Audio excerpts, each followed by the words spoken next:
Alors, les Shem Yichud Kudsha Berichu Shchinte,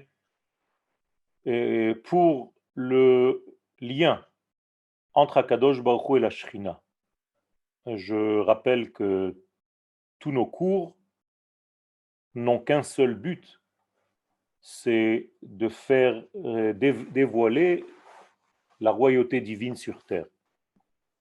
Et cette malchut doit venir, comme nous le disons, malchuto beratson kiblu alehem, Moshe ou Bnei Israël. Quand on veut faire régner Dieu sur terre, c'est-à-dire régner ses valeurs, et au niveau de notre pensée, de nos ressentis, de nos actes, que ce soit en fait selon les critères divins. Et si ce sont les critères d'en haut qui gèrent notre monde, on a en fait gagné notre rôle, nous jouons notre rôle sur le podium de l'histoire humaine. Nous avons expliqué la fois dernière que le Ramchal Hakadosh nous expliquait qu'il y a un agissement de la Neshama sur le corps. Bien que nous ne sentions pas cette action permanente de la Neshama, nous avons dit que cette Neshama pousse en fait du dedans vers le dehors ce dévoilement nécessaire. C'est comme si la Neshama, qui était le divin à l'intérieur de nous, c'est la partie divine à l'intérieur de nous qui se dévoile à travers le corps. Le corps joue donc le rôle d'écran, mais en même temps de révélateur. On ne peut pas y avoir dans ce monde de révélation sans qu'il y ait écran. Donc l'écran joue le rôle d'un côté de cacher, mais en même temps de dévoiler. Parce qu'il cache, il dévoile. Comme le corps humain, parce qu'il cache, il dévoile mon âme. Comme un écran de cinéma, parce qu'il s'oppose au film, il révèle le film. Comme le tympan de l'oreille, parce qu'il s'oppose au son qu'il reçoit, eh bien, on entend. Chaque élément dans ce monde, pour vivre, doit avoir une force d'opposition égale au moins à la force qui vient du don. Vous vous rappelez la résistance électrique qui doit avoir la même puissance que la lumière que l'on veut. Donc on va acheter une résistance à cette lumière. Je veux une lumière de 100 watts, j'ai besoin d'une résistance de 100 watts. Ce qui n'est pas capable de résister à ce que je veux donner brûle. Si j'ai un verre en plastique et je veux mettre un liquide bouillant, eh bien l'ustensile ne tiendra pas. Donc la résistance va donner la mesure de la réception des choses. Le peuple d'Israël, donc, agit par rapport à Dieu comme le corps agit par rapport à la Neshama. Et la Neshama pousse son dévoilement de dedans vers le dehors, comme Akadosh Baruch Hu pousse son dévoilement de l'intériorité de la vie vers l'extériorisation de la vie. Et nous sommes l'écran sur lequel Dieu projette son histoire, son idée et ses valeurs.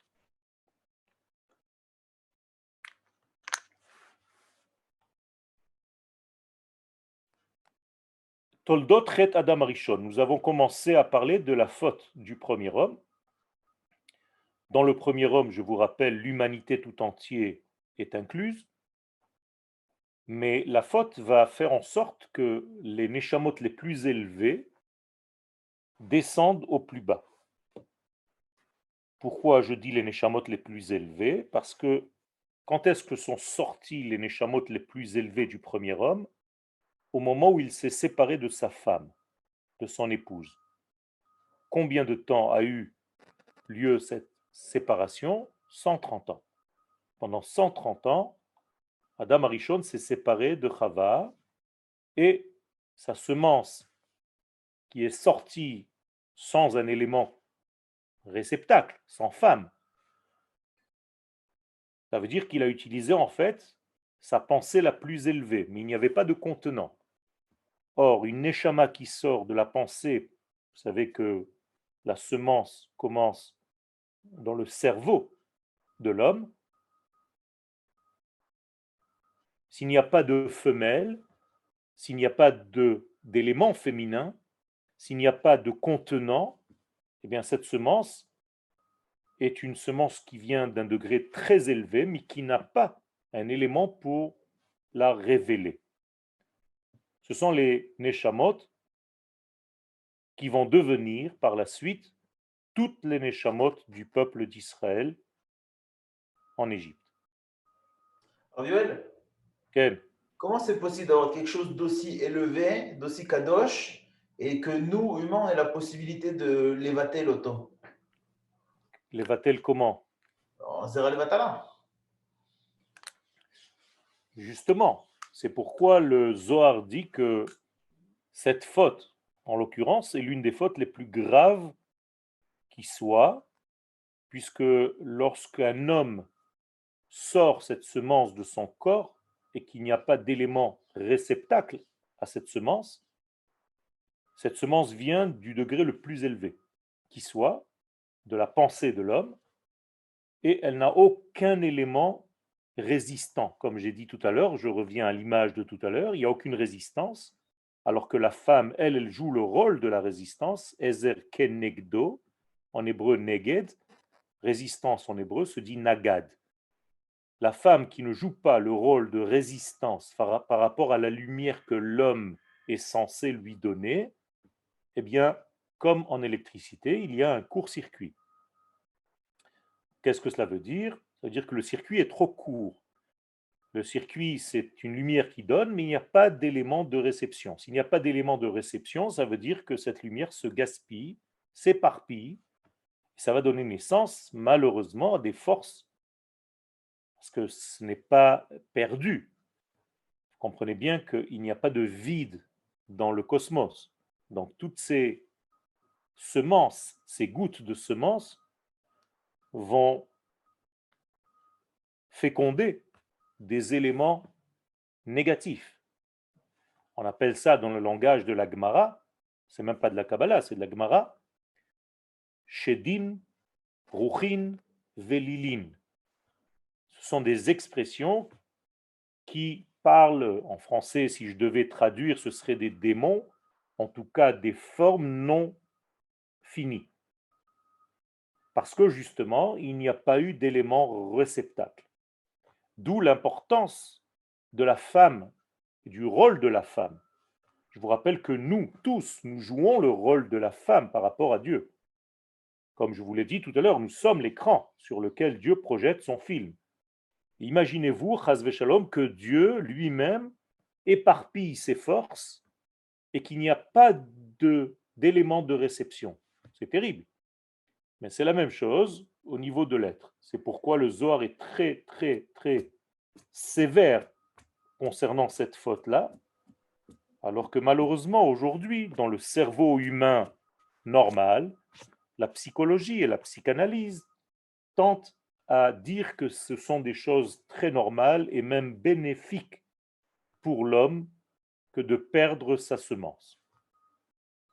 Je reviens à notre élément. Nous sommes toujours dans un double degré, mâle et femelle.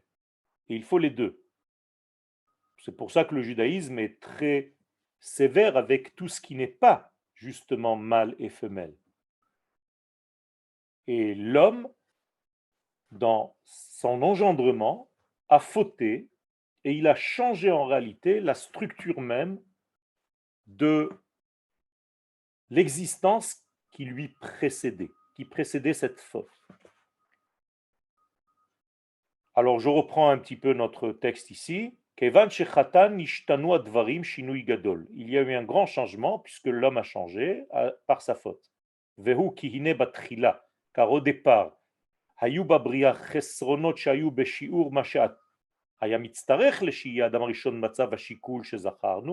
au départ, il y avait des manques, mais les manques étaient mesurés à la capacité de l'homme de les remplir, de les compléter. Donc il avait la place, l'espace la disponibilité que Dieu lui laissa pour gagner cette complétude par le labeur de ses mains. Omnam, cependant, lorsqu'il a fauté, nosfu venitrabu chesronot, il y a eu une multiplication d'une manière exponentielle de tous les manques inhérents à la création. Ça veut dire que l'homme a augmenté d'une manière incommensurable les manques qui étaient déjà dans la structure même de la création du monde. Vous comprenez qu'avant sa faute, les manques étaient entre guillemets mesurés et mesurables. Après sa faute, il y a tellement de manques qu'il faut véritablement beaucoup de temps pour compléter les nouveaux manques et s'en occuper après, s'occuper des premiers manques. Comprenez qu'on a exagéré le sujet.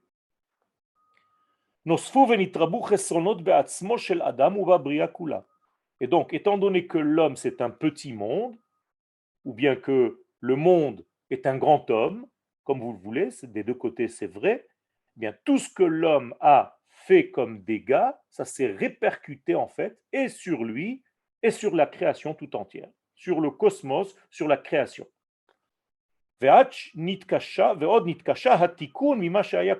maintenant, à partir de cette faute, la réparation est beaucoup plus difficile, complexe, compliquée qu'elle ne l'était avant. Pérouche, explication. Maintenant, le Ramchal va rentrer un tout petit peu plus profondément dans ce qu'on vient de dire.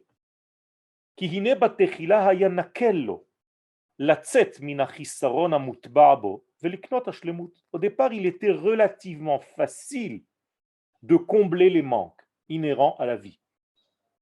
On est avec certains manques et on les complète.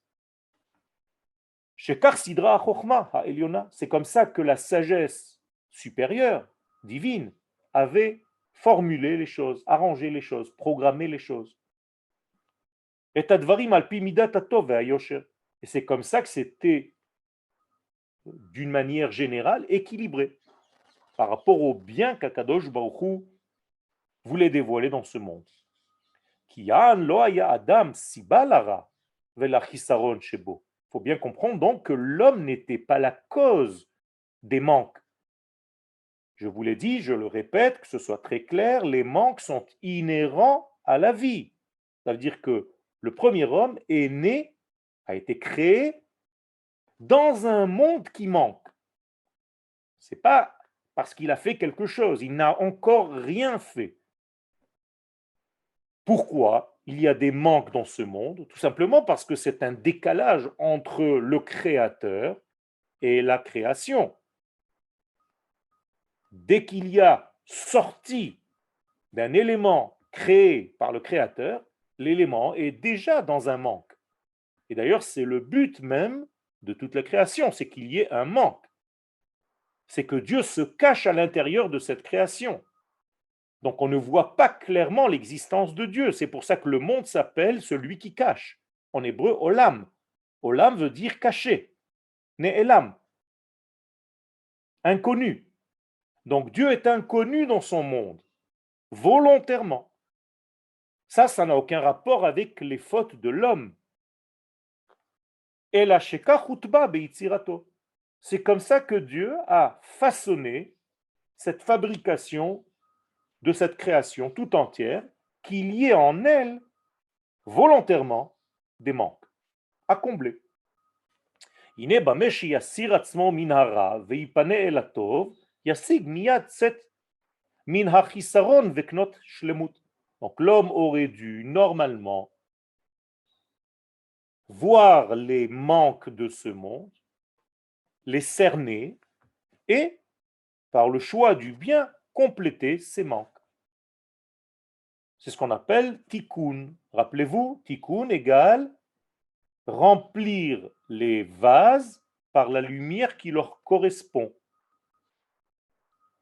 Le tikkun d'une synagogue, c'est des hommes qui prient, des femmes qui prient. Il y a une synagogue vide, n'a aucune valeur. C'est pas un tikkun, c'est un kilkul. Ok. Un verre de thé qui n'a jamais rencontré de thé dans sa vie, c'est une dégradation.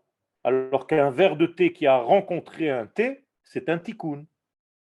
Du pétrole qui n'a jamais rencontré une allumette est un pétrole perdu. Ce n'est pas un tikkun. C'est une perte. C'est un ratage. Alors qu'un pétrole qui a trouvé une allumette et qui s'est allumé, qui s'est enflammé et qui a servi d'énergie, ça s'appelle un tikkun. Vous avez compris la notion de tikkun? Donc,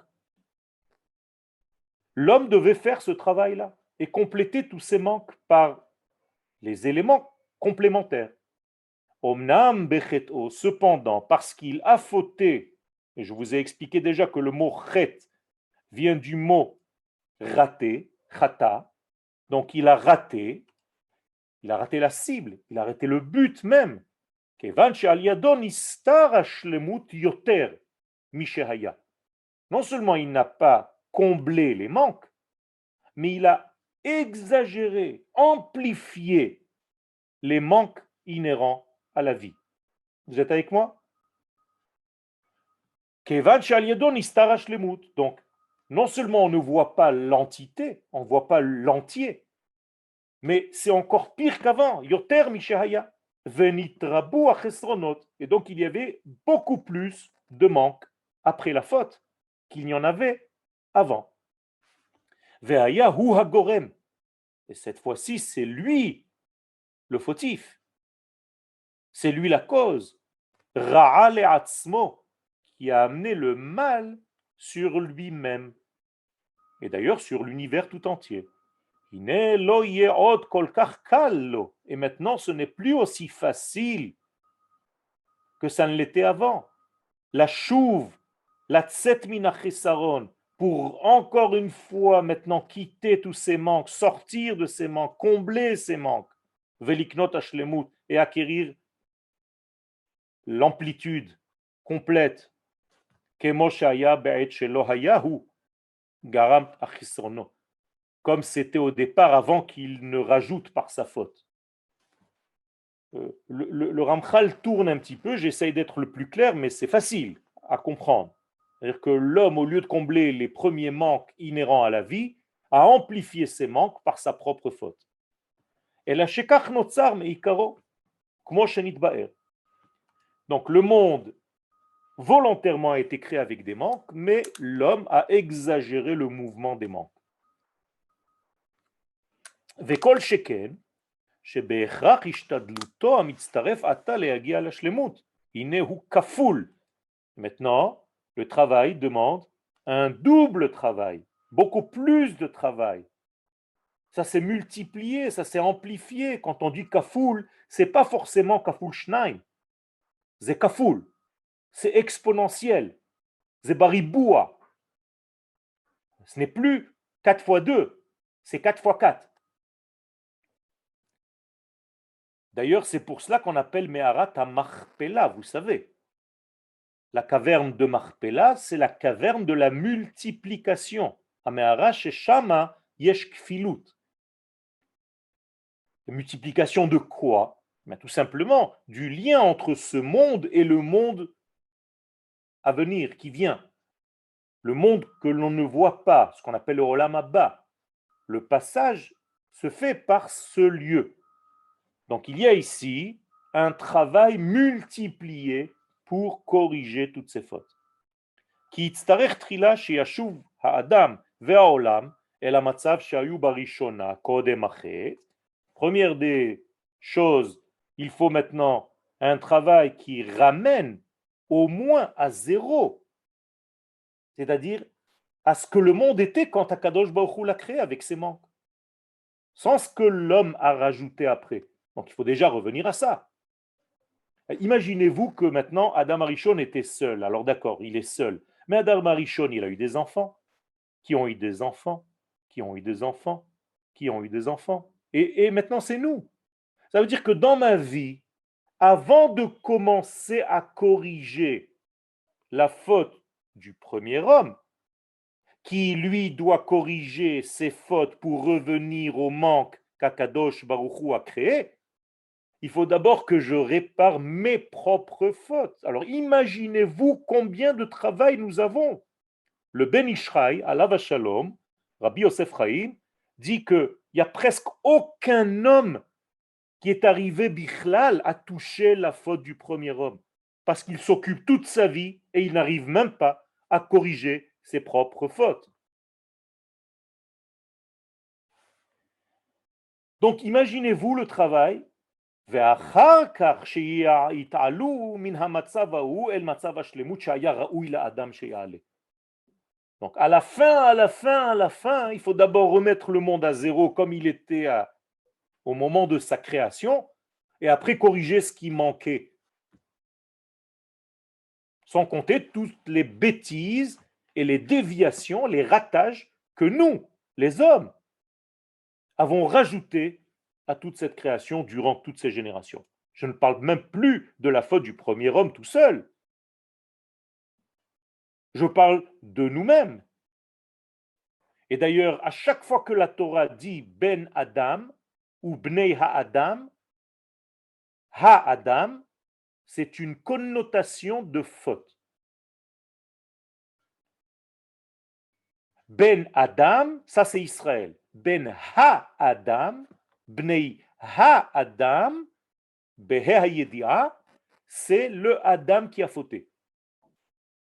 רב יואל, זה נשמע מאוד פסימי. זה לא נשמע. זה פסימי. זאת מציאות. מה לעשות? C'est l'existence, c'est même l'existence même de tout ce que nous sommes venus. Alors tout ce que je suis en train de vous dire, Zenishma Pessimi, si on était au début de notre voyage. Aujourd'hui, nous sommes à la fin du voyage. Donc je vais un petit peu vous faire une hanacha. C'est moins pessimi, c'est beaucoup plus optimi. Ça veut dire que la plupart de toutes ces fautes que je viens de vous énoncer ici ont presque toutes été déjà corrigées. Donc nous sommes à la fin du processus où il faut tout simplement remplir quelques petits manques inhérents à ce monde. Et tout ce que je suis en train de vous dire, ça ne peut pas être plus que, allez, je vais être large, 60 ans. C'est-à-dire, on n'a pas le temps. Ce qui veut dire que on fait le travail. Écoutez bien. Combien de temps après l'entrée en Égypte, on est sorti d'Égypte? 210. On a mis 210 ans. 190 ans. 190, ok. Ketz, ok? Ketz, 190. Ketz. Ok. On est sorti d'Égypte par nous-mêmes ou c'est Dieu qui nous a fait sortir? No, ביד חזקה ובעזרה נטויה, אני C'est lui qui nous a ולא fait מלאך. sortir. Ça veut dire quoi? Ça veut dire qu'on n'a pas fait, nous, le travail nécessaire. Autrement dit, si on était resté encore une minute, on ne serait jamais sorti. Mhm. On le dit dans la Haggadah de Pessah. נכון. Ok. Aujourd'hui, ça fait combien de temps qu'on est encore en exil, qu'on était en exil? Plus de 2000 ans. Donc la génération d'aujourd'hui est meilleure que celle d'Égypte. Parce qu'en Égypte, en 190 ans, on était déjà foutu et si Dieu n'était pas intervenu, on serait mort. Aujourd'hui, en 2000 ans, Dieu n'est pas intervenu comme il est intervenu en Égypte. Pourquoi? Parce qu'on se débrouille pas mal. C'est-à-dire, vous comprenez la différence? Donc notre Géoula d'aujourd'hui est au moins 120 fois plus grande que la Géoula d'Égypte. Comprenez bien. Pour une raison principale, c'est que d'Égypte, on est sorti d'un seul pays. Aujourd'hui, on sort de 120 pays pour revenir kibbutz galouyot sur notre terre. Il n'y a aucun de ceux qui écoutent ce cours qui vient de la même origine. Je vois des visages, vous n'êtes aucun du même endroit dans le monde. C'est extraordinaire. Alors qu'au départ, tout le monde était sorti d'un seul pays pour aller vers un seul pays. Aujourd'hui, on sort de 120 pays. C'est énorme. 120 cultures qu'il faut mettre ensemble en 70 ans de l'État d'Israël moderne. Et arrangez-vous, débrouillez-vous. Vous n'avez pas beaucoup de temps, mettez-vous en place et accordez-vous. Et Akadosh Baruch Hu nous laisse tranquillement. Et il dit, s'il y a vraiment un grand problème, je descends et j'interviens. Et si tu ne le vois pas, Kadosh Baruch Hu, intervenir vraiment d'une manière violente, comme en Égypte, Beyat Razaka ou Bizro Netouya, ça veut dire que on se débrouille pas mal. Comme deux enfants qui sont dans une chambre, ils se bagarrent un petit peu, mais la maman et le papa, ils écoutent de l'autre côté. Ils se disent, bon, laisse-les, ils se débrouillent. Mais si on entend des coups et que c'est en train de partir en cacahuète, alors on ouvre la porte. Tant qu'Akadosh Baruch Hu n'est pas intervenu violemment dans notre monde, c'est qu'on se débrouille pas mal. Donc en réalité, c'est une grande façon optimiste de voir les choses. C'est ça? Là, ici, il y a la question de la Shoah qui sursaute. Alors là, Ken, Ken. Et quelle est la question de la Shoah? Où était Akadosh Baruch Hu pendant ce temps? non, là, j'ai toujours la question où était l'être humain pendant ce temps. Bien fait. C'est exactement cette question qu'il faut poser. Parce que Akadosh Baruch Hu, il était à Auschwitz. Nachon, D'accord? Il faut savoir où nous étions. nachon. Mais c'est encore un sujet à part. Et là, on arrive à Hamita Veatria, la mort et la résurrection. Écoutez bien, si aujourd'hui on avait donné à l'un d'entre nous d'écrire ce cours, il aurait écrit Hachaim ve'amavet.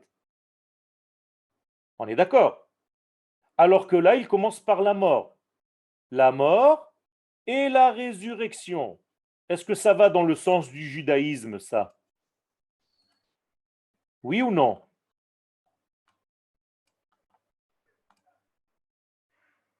Les cours de Rav Partouche, c'est Pink Fakir, tandis chez moi. Ma? À l'envers. Après les cours de Rav Partouche sur la Nosrout, ça semble ici Mamash Afour.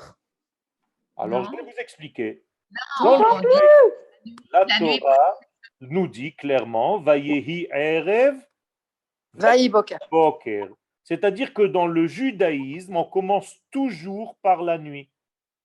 Oui, Nachon. Par exemple, dimanche, c'était Motsai Shabbat. nachon. Eh bien, c'est la même chose, Ce soir, c'est la Iloula de Rabbi Yaakov. par exemple. Donc demain. Ve'ulam, milvad kolze. Donc, zchuto tagen alenu amen, Abir Amen. Yaakov Abu Chatzira. Alav Shalom. Ve'ulam, milvad kolze. Donc, au-delà de tout ce que nous avons expliqué, Gazra midat dino itbarach shelo yuchlu lo ha'adam velo ha'olam me'ata hagia el hashlemut odam batsura shenitkalkela. Dit le Ramchal à Kadosh, il faut que tu saches que la pensée divine a décrété ce qu'on appelle Midat Dinoit Barach. Midat Adin, c'est Midat Ha'emet. Akadosh Baruch Hu, dans son absolue vérité, nous dit que on ne peut plus, lo Adam velo Olam, ni l'homme ni le monde dans lequel il se trouve, à partir de maintenant, à partir de la faute, Hagia el Hashlemut, d'arriver à la complétude, Odam Betsura Sheit Kalkela. Tant que nous sommes encore dans la position de la dégradation du premier homme. Dehainu, Atsura Sheyesh Lahem Arshav. Autrement dit, la Dans la forme forme que nous maintenant. avons aujourd'hui, Sheba Nitra Bahara, là où le mal a été accentué, développé à outrance. Alors qu'est-ce qu'il faut? Et là, Sheitztarech Lahem Be'echreach, Avor Ma'avar HaHefsed. ils vont arriver à un moment dans leur vie, toutes les créations, l'homme, l'humanité, à un passage obligatoire qui s'appelle Hefsed. C'est-à-dire qu'on va arriver à un moment dans l'histoire humaine où tout va être mis à zéro. Tu prends la voiture alors? Léat, léat.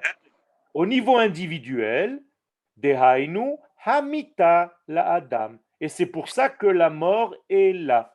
Ça veut dire que la mort est arrivée comme un bienfait pour l'homme, comme une matana pour l'homme, comme un cadeau pour l'homme. Bien entendu, la mort n'est pas l'idéal au départ. Mais maintenant que le monde a été dégradé, comment est-ce qu'on peut corriger quoi que ce soit en passant d'abord par la case Mavet? VAFC, et quand on passe par cette case de la mort, ce manque, cette perte, Hefsed, les kol sh'ar ha'ovim shenitkalkelu imo, la même chose, tout ce qui est dans ce monde meurt et revit. Vous voyez les arbres, vous voyez les fruits, vous voyez les animaux, il n'y a rien qui reste. Tout se détruit, tout arrive à zéro. C'est-à-dire qu'il y a, comme on dit en hébreu, un hippus, une mise à zéro des éléments, un reset. Et donc la neshama maintenant, c'est une facilité pour elle. Parce que s'il y avait un seul corps avec toutes les fautes, la neshama n'aurait pas pu agir sur ce corps. Comment est-ce que la neshama peut agir malgré tout sur le corps? Parce que le corps, à un moment donné, va s'éteindre, va mourir.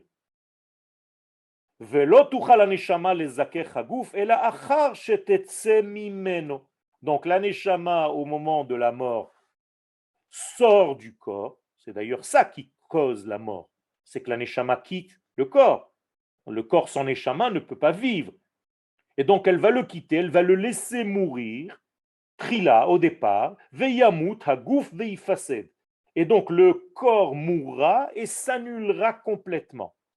Rabotaï, cette mort-là, c'est un nettoyage extrêmement très important. Sinon, jamais on n'aurait pu arriver à ce qu'on appelle Gmaratikun. Ve'az, et une fois qu'on a passé cette étape, cette case qu'on appelle la mort, Yachzor ve'ibane binyan chadash, le corps va se reformer, reconstruire avec un nouvel édifice. Bien entendu, ça va être quelqu'un d'autre. Aujourd'hui, je m'appelle Yoel, mais dans le corps d'avant, je m'appelais Eliaou. Mais c'est la même Neshama. Elle n'aurait pas pu faire le travail chez les deux, Eliaou et Yoel, si Eliaou n'était pas mort. Donc ça a facilité le nettoyage du corps. Et là, je suis revenu en forme nouvelle, mais toujours avec la même Neshama. Et ce qui lui reste à travailler dans le nouveau corps. Excusez-moi, Ken, excusez-moi, Yoël, mais c'est justement ce que je vous disais il y a quelque temps et vous m'avez dit que c'était pas ça. Alors je comprends. Parce qu'est-ce que que vous m'avez dit que je vous avais dit que on meurt pour renaître, que notre âme est toujours la même, mais qu'elle s'incarne dans un corps avec un autre prénom, mais que c'est toujours la même. Je Et n'ai pas dit que c'était faux, je vous ai dit juste que ce n'était pas un idéal. ah C'est- d'accord. Ok, Bien sûr que c'est vrai, mais ce n'était pas l'idéal. Donc je disais que la mort est un scandale, oui, parce que d'accord, nous sommes arrivés à être obligés de mourir pour nettoyer, alors qu'au départ, il n'y avait pas tout ça. Adam Arishon ne devait même pas mourir. C'est d'accord. ça que je vous expliquais. Ok, j'ai compris maintenant. Merci. Alors, binyan chadash, vetikanes bo aneshama ou tezakkechehu. Et donc, la neshama, maintenant, elle a plus de facilité à travailler parce que le corps sans arrêt, la mort le nettoie tellement, les maladies nettoient tellement le corps. Vous savez qui a demandé qu'il y ait des maladies dans le monde? Yaakov Avinu. Avant Yaakov Avinu, il n'y avait pas de maladie. Yaakov a demandé qu'il y ait des maladies. Pourquoi? Pour faciliter le processus, pour nettoyer le corps. Sinon, la Neshama n'aurait pas pu travailler avec un corps aussi grossier. Et donc, il y a ici ce qu'on appelle des Gilgulei Neshamot. Vechen haolam kulo. Et c'est la même chose au niveau du monde tout entier. Yecherav mitsurato shel ata. Il va être détruit de sa forme actuelle. Veyashuv veibane betsura acheret reuya lishlemut. Et il va se reformer sous une autre forme. C'est pas que le monde va être détruit, il est tout le temps en train d'être détruit et il se reforme. De la même manière, le Mishkan, il a disparu où?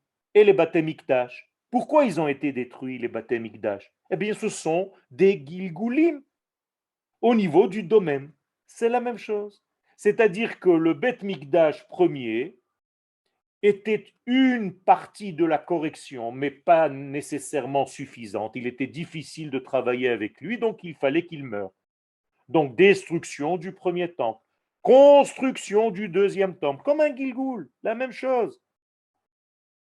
Destruction du deuxième temple, construction du troisième temple. Alors vous allez me dire, mais ça se termine jamais. Oui, ça se termine. Et je rappelle ce que j'ai dit, la mort étant un scandale, il n'y aura plus de mort. Donc, qu'est-ce qui va faire en sorte qu'il n'y aurait plus de mort dans le monde? C'est que tout simplement le corps va monter tellement de niveau qu'il va atteindre une pureté qui va permettre à la Neshama de ne plus avoir besoin qu'il meure pour agir à l'intérieur de ce corps. Si les Neshamot ont quitté le corps jusqu'à maintenant, et dans les Bate Mikdash et chez les hommes, c'est parce que le monde n'était pas encore au niveau. Aujourd'hui, le monde est de plus en plus au niveau, donc la dernière fois où la grande Neshama va venir ici, il n'y aura plus besoin de mourir. Bila hamavet la netzach. La mort sera avalée par l'éternité. Donc c'est l'éternité qui va dominer, comme il se doit.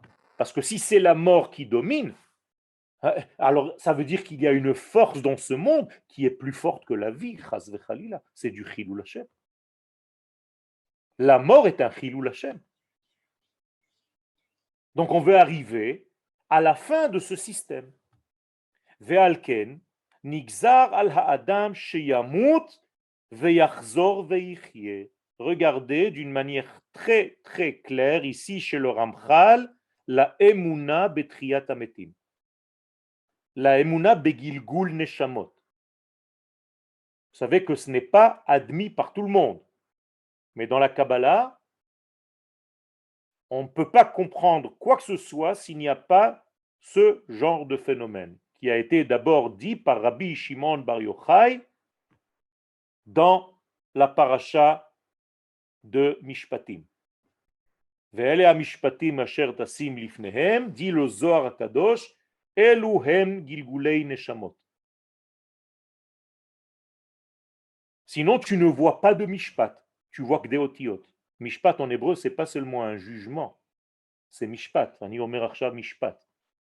Pour avoir un mishpat, il faut avoir des mots, et pour avoir des mots, il faut avoir des lettres. Vous lisez bien en hébreu ou pas? Vous savez pourquoi vous ne lisez pas bien en hébreu? Parce que vous lisez lettre par lettre. Et vous avez du mal à voir un mot entier. Alors pire encore, voir deux mots et trois mots à l'avance. Donc quand vous lisez un mot, ça devient ve al ken ni ge za r a l, qui fait que je ne comprends même pas ce que j'ai lu quand j'ai terminé un mishpat.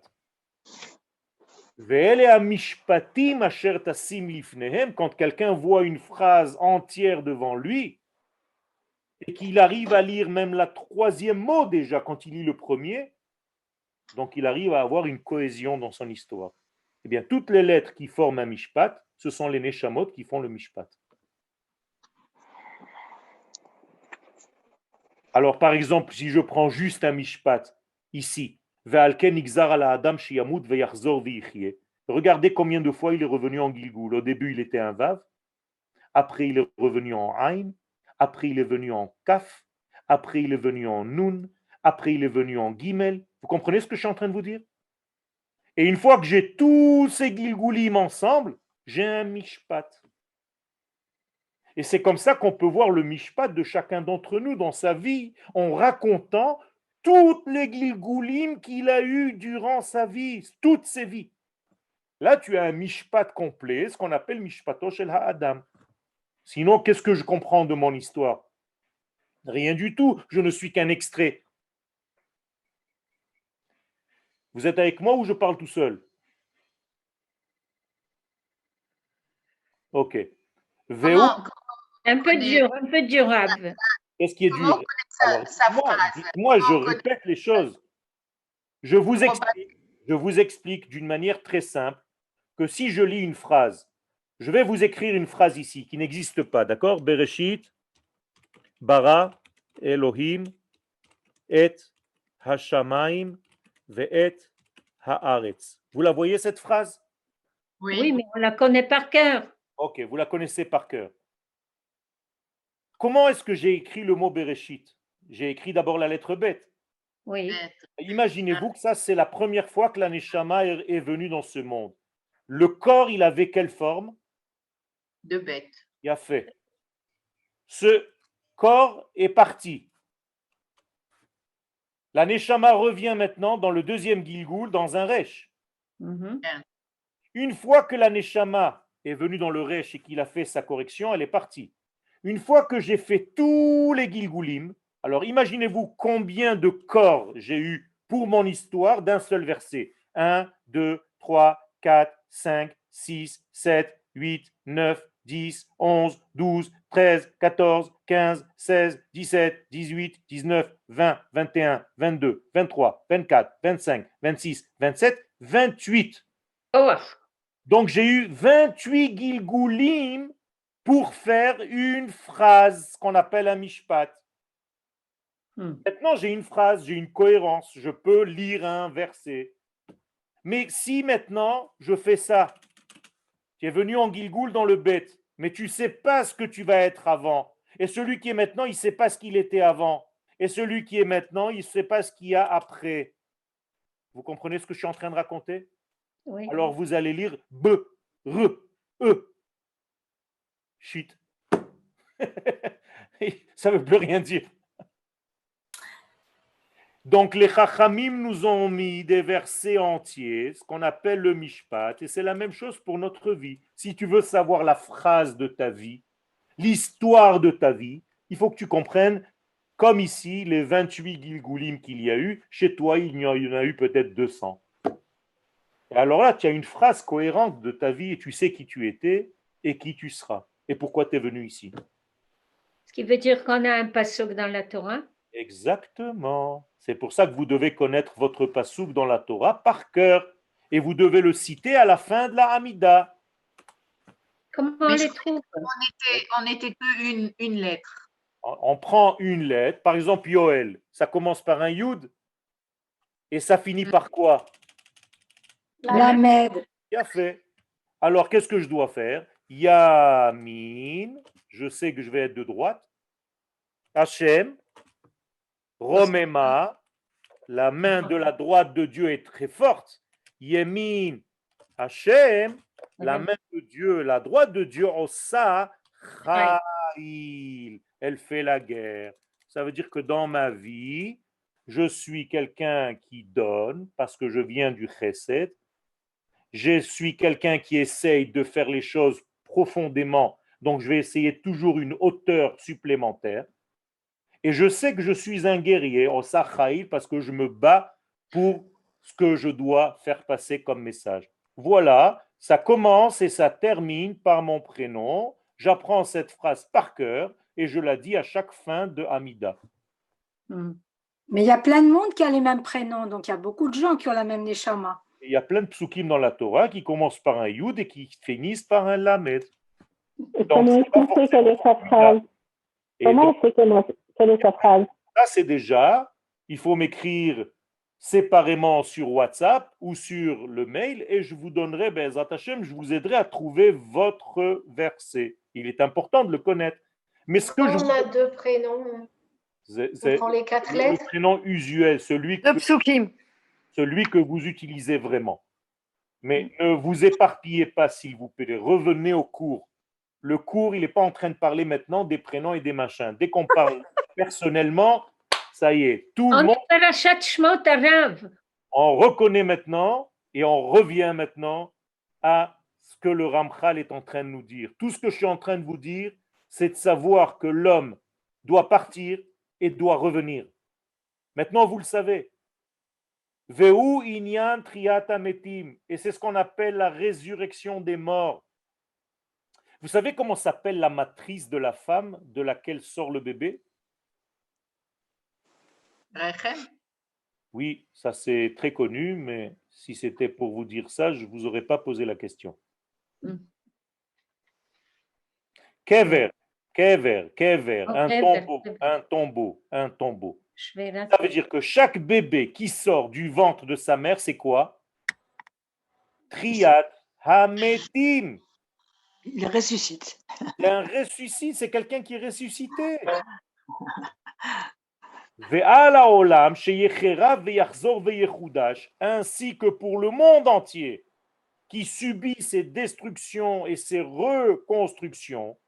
Vehu inyan ma she'amru chazal shita alfe shana have alma. Le monde n'existera que pour 6000 ans. On est en 5781. Et on est à l'entrée du Shabbat. Le Shabbat ne rentre pas quand il fait nuit, donc on est vraiment à l'entrée du Shabbat. Vechad, et une fois qu'il aura atteint cette entrée du Shabbat, Vechad Charev. Qu'est-ce que ça veut dire Vechad Charev? Et il y aura un millénaire où c'est la disparition de tout ce que tu as connu pendant les 6 d'avant. Donc il y a 6 jours d'action, un jour de remise à zéro. 6 millénaires d'action humaine et 1 millénaire de Shabbat de remise à zéro. Vous avez compris comment ça marche? Ou les vasof, elef shana, ou les sof elef shana, Akadosh Baruch Hu choser ou mechadesh et olamo. Et Akadosh Baruch Hu refait tout ce système-là et le monde recommence. À tel point que le Hari Akadosh nous dit qu'on est déjà dans le 7e système. Ça veut dire que notre système a déjà été 7 fois. Il y a eu 7 fois un monde, 7 fois il est arrivé à son Mashiach, il a été détruit, il recommence. 7 fois comme ça, et nous sommes dans le dernier monde de toute cette série. Vous avez compris? Donc on a un programme magnifique. C'est superbe. Veine. Vous avez des questions jusqu'à maintenant? Et c'est quoi la mort mystique ou la mort initiatique? Il y a aussi une disparition du corps? Non. Dans la mort, en réalité, il y a plusieurs possibilités. Par exemple, au lieu de mourir, les tzadikim peuvent gagner une nouvelle neshama sans perdre le corps présent. Ça veut dire qu'ils peuvent passer dans leur vie plusieurs gilgulim. Ils vont juste dormir. Et comme le sommeil, c'est un tout petit peu de la mort, eh bien, pendant leur sommeil, ils reçoivent une nouvelle neshama. Et le lendemain matin, ils le savent. Ils savent qu'ils sont montés de niveau. La compréhension des choses disparaît, est différente. La façon d'être est différente. Les gens étaient nerveux jusqu'à l'âge de 40 ans. À 40 ans, d'un coup, il est très calme, très gentil. Qu'est-ce qui s'est passé? Il y a des changements. Il y a aussi des ibouré neshamot qui ne sont pas forcément des gilgoulim, mais qui sont seulement des aides qui viennent nous aider. Par exemple, voilà, je suis en train d'étudier avec vous Derech Hashem. Ok? Imaginez-vous maintenant que quelqu'un n'a pas étudié Derech Hashem, jamais. Maintenant, il est mort. Au moment où on a Derech Hashem, le dimanche après-midi, de 3 heures à 4 heures, Akadosh Baruch Hu sort un kruz Bashamaim. Allô, allô, Kol mi shelo lamad Derech Hashem, yesh shiur bezum, na laredet. Tous ceux qui n'ont pas étudié ce livre viennent. Et donc maintenant, étant donné que c'est moi qui donne le cours, et il y en a d'autres peut-être dans le monde, eh bien les Neshamot viennent m'aider, celles qui n'ont pas terminé. Donc dans le cours dans lequel nous sommes, vous avez l'impression qu'on est 30 ou 40 qui regardent. On est des milliers de Neshamot qui n'ont jamais étudié ce cours-là et qui viennent compléter. Vous avez compris comment ça marche? Al-Zen et Emar, il est dit sur ça, Hashmi'ini, fais-moi entendre ta voix.